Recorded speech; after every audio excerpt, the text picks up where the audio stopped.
அதிசய காரிய சித்தி தாயே ஓம் வாராகி நமோ நமக. அனைவருக்கும் வணக்கம். நான் உங்கள் தோழி கலை. இன்னைக்கு நம்ம சேனலில் பங்குனி மாதம் அமாவாசை திதிக்கான பதிவை பற்றி தான் பார்க்க போகிறோம்.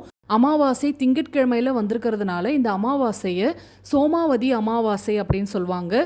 சோமம் அப்படின்னா திங்கள் அப்படின்னு அர்த்தம். திங்களுக்குரிய தெய்வமான சிவபெருமானை அன்றைய நாள் வழிபடுவது ரொம்பவே சிறப்பு. இந்த சோமாவதி அமாவாசை தொடங்கக்கூடிய நேரம் பார்த்தீங்கன்னா திங்கட்கிழமை அதிகாலை 2:55 நள்ளிரவு 12:36 வரை அமாவாசை திதி இருக்கு. இதே நாளில் சூரிய கிரகணமும் ஏற்பட இருக்கிறதுனால தெய்வ வழிபாட்டிற்கு ரொம்பவே முக்கியத்துவம் வாய்ந்த நாளாக சோமாவதி அமாவாசை அமைஞ்சிருக்கு. இந்த சூரிய கிரகணம் இந்தியாவில் தெரிய வாய்ப்பில்லை. ஏன்னா இந்திய நேரப்படி இரவு 9:12 தொடங்கி 2:22 வரை கிரகணம் பிடிக்கும் நேரமாக சொல்லப்படுது. ரொம்பவே விசேஷமான இந்த சோமாவதி அமாவாசை நாளில் குறிப்பிட்ட ஒரு பரிகாரம் செய்து நாம வேண்டியதை பெற முடியும். இந்த அமாவாசை நாளில் சிவபெருமானுடைய வழிபாடு எந்த அளவுக்கு சிறப்பு வாய்ந்ததோ அதே அளவுக்கு விஷ்ணு மகாலட்சுமியினுடைய வழிபாடும் சிறந்தது. ஜோதிட ரீதியாக இதே நாளில் இந்திர யோகம் ஏற்பட உள்ளதாகவும் சொல்லப்படுது. திங்கட்கிழமை மாலை 6:14 வரை இந்திர யோகம் இருக்கு. இன்னைக்கு நாம பார்க்க போற இந்த பரிகாரம் இந்திர யோகம் இருக்கக்கூடிய நேரத்துல செய்யணும். உங்க வாழ்க்கையில இது வரைக்கும் நீங்க சந்திச்சுட்டு இருக்க எல்லா வித பிரச்சனைகளுக்கும் கண்டிப்பா இந்த பரிகாரம் மூலியம் தீர்வுகள் கிடைக்கும். இப்போ இந்த பரிகாரம் எப்படி செய்யணும், இந்த பரிகாரத்துக்கு என்னென்ன பொருட்கள் தேவைப்படும், அதெல்லாம் நாம இந்த பதிவுல தொடர்ச்சியா பார்க்க ஆரம்பிக்கலாம். சோமாவதி அமாவாசை நாளன்று காலையிலேயே குளிச்சு முடிச்சதுக்கு அப்புறம் சிவபெருமானுக்கு அபிஷேகங்கள் செய்து பஞ்சாமிர்தமும் பானகமும் செய்து வைத்து வழிபடணும். நம்ம பூர்வ ஜென்ம பாவங்களை போக்கிக் கொள்ளவும் இந்த பிறவியில் தெரிந்தோ தெரியாமலோ செய்த பாவங்கள்ல இருந்து முழுமையாக விடுபட அன்றைய நாள் வாயில்லா ஜீவன்களுக்கு உணவளிப்பது சிறப்பு. அன்னதானம் செய்வதும் கூடுதல் பலனை கொடுக்கும். அது மட்டும் இல்லாம சிவனடியார்களுக்கு உணவளித்து அவங்களுடைய ஆசியையும் அன்றைய நாள் பெறுவது உயர்வான புண்ணிய பலன்களை தரும்.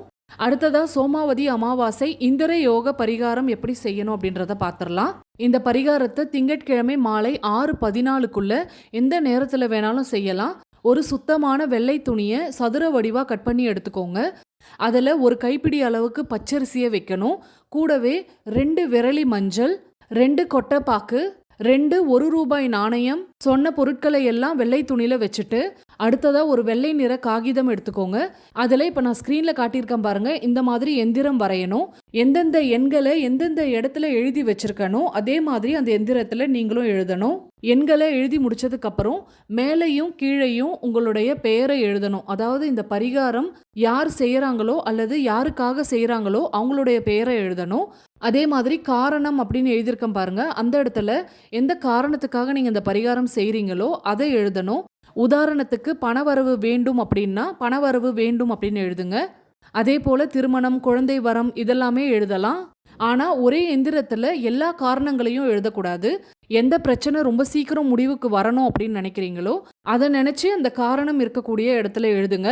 இதே மாதிரி 2-3 பிரச்சனைகள் உங்களுக்கு தீரணும் அப்படின்னு நினைச்சீங்கன்னா உங்க பிரச்சனைகளுக்கு ஏற்ப தனித்தனியா வெள்ளை காகிதத்துல இந்த எந்திரம் வரைஞ்சி வச்சு காரணம் இருக்கக்கூடிய இடத்துல உங்களுடைய பிரச்சனையை எழுதுங்க.